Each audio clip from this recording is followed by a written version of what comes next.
vivantes fabriquées de toutes pièces. Des bactéries reprogrammées pour produire de la lumière, des médicaments ou des carburants. Ces projets un peu fous sont pourtant en marche.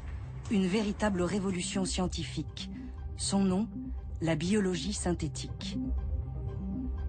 Ce rêve plein de promesses réveille aussi les fantasmes les plus fous, les peurs les plus profondes.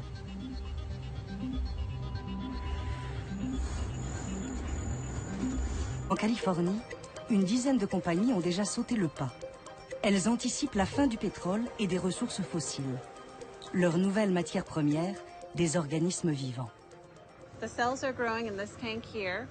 Les bactéries sont cultivées ici, dans cette cuve. On fait tout pour leur bonheur. Température, pression, tous les nutriments dont elles ont besoin. On a du sucre qu'elles adorent dans cette cuve. Et on leur en donne selon des cycles très précis. Elles sont heureuses et nous fabriquent le produit.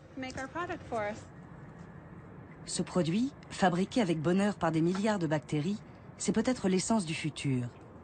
Du diesel bactérien, directement utilisable dans n'importe quel moteur actuel.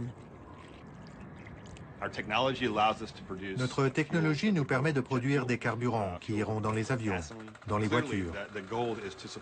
Très clairement, l'objectif est de fournir tout le carburant dont la planète a besoin. Autant dire beaucoup. Les États-Unis consomment à eux seuls 350 milliards de barils de pétrole par an.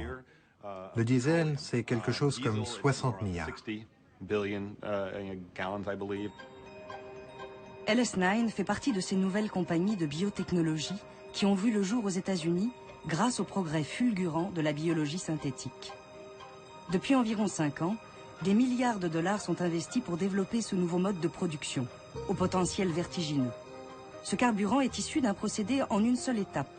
Les organismes microscopiques, reprogrammés, transforment du simple sucre en carburant équivalent à celui qui sort des raffineries de pétrole.